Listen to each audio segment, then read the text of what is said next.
This is your fourth stimulus check update and daily news report. I hope all of you guys are having a great day so far, and welcome back to my channel. So everybody, we have a ton of news to cover surrounding the fourth stimulus check. First of all, House Speaker Nancy Pelosi may be removed from her position as the Speaker of the House. And it is very possible that some of you will receive a federal stimulus check later this month. Everybody, what do you think about our politicians in Congress? Are they doing what it takes to help out the American people like you and I? Leave your thoughts in the comments below. And don't forget to subscribe to my channel and give this video a like. On this channel, I always do my very best in providing you with the most up-to-date and reliable stimulus check information. So folks, be sure to subscribe to my channel. Enough the significance of this bill, which is going to impact almost everybody in our country. And I would start the discussion off, Ro, by stating that there are a whole lot of working people in our country. So the Conservative House Freedom Caucus is urging Representative Kevin McCarthy to try to boot Nancy Pelosi from her position as the Speaker of the House. And that's a sign of further escalating tensions after the Democrats vetoed two of the House minorities' leader GOP pick. In a letter on Friday, the group asked Kevin McCarthy to file and bring up a privilege motion by July 31st to vacate the chair and end Nancy Pelosi's reign as Speaker of the House. Everybody tell me in the comments down below, do you approve of Speaker Pelosi and her work on the fourth stimulus check? Leave a comment down below saying yes or no. Now the group stated in their letter, Speaker Pelosi's tenure is destroying the House of Representatives and our ability to represent the people that we have to serve as Republicans.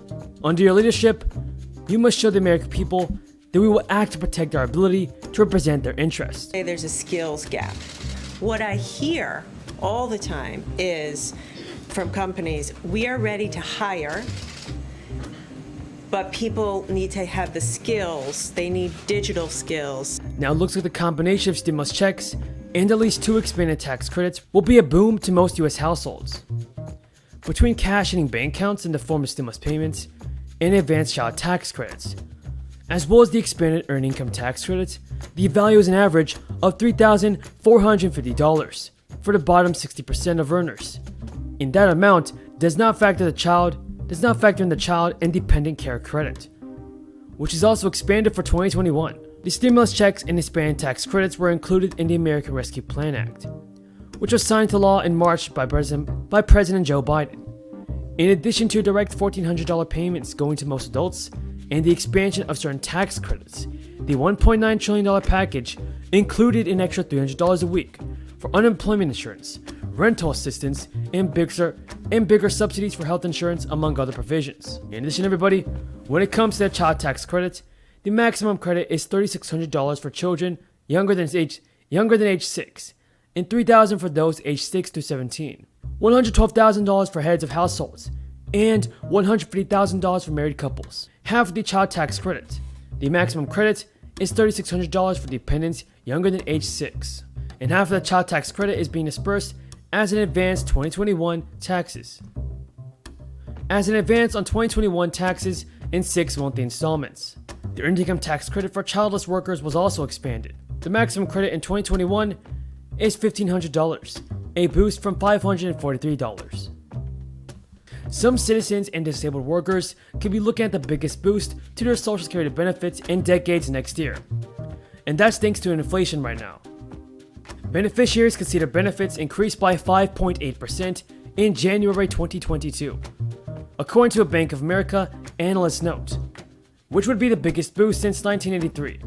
That's also quite a bit more than January 2021's increase of 1.3% to the cost of living adjustment, or COLA. That has been enough to keep up with this year's inflation.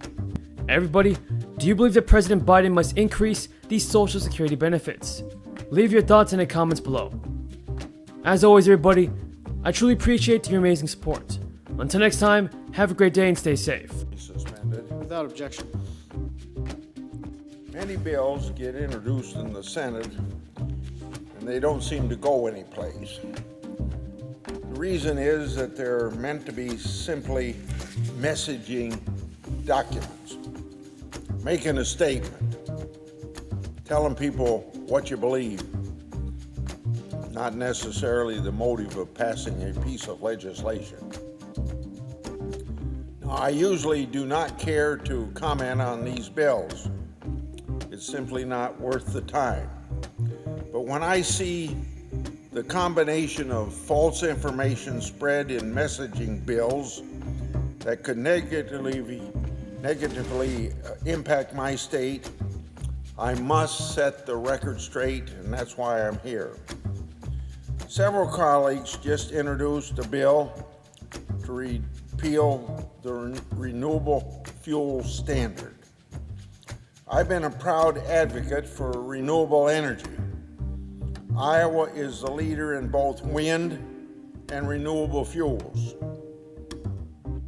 When it comes to the renewable fuel standard, it is hard to argue that there has ever been a more successful clean fuel policy implemented across the world.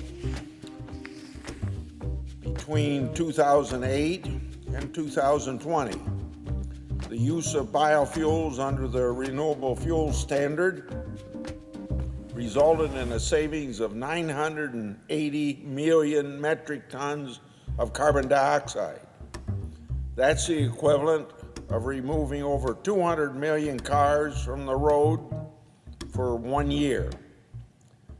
The renewable fuel standard makes gasoline more affordable. It generates good-paying jobs. It reduces oil imports and reduces our country's greenhouse gas emissions. The messaging comes from the bill.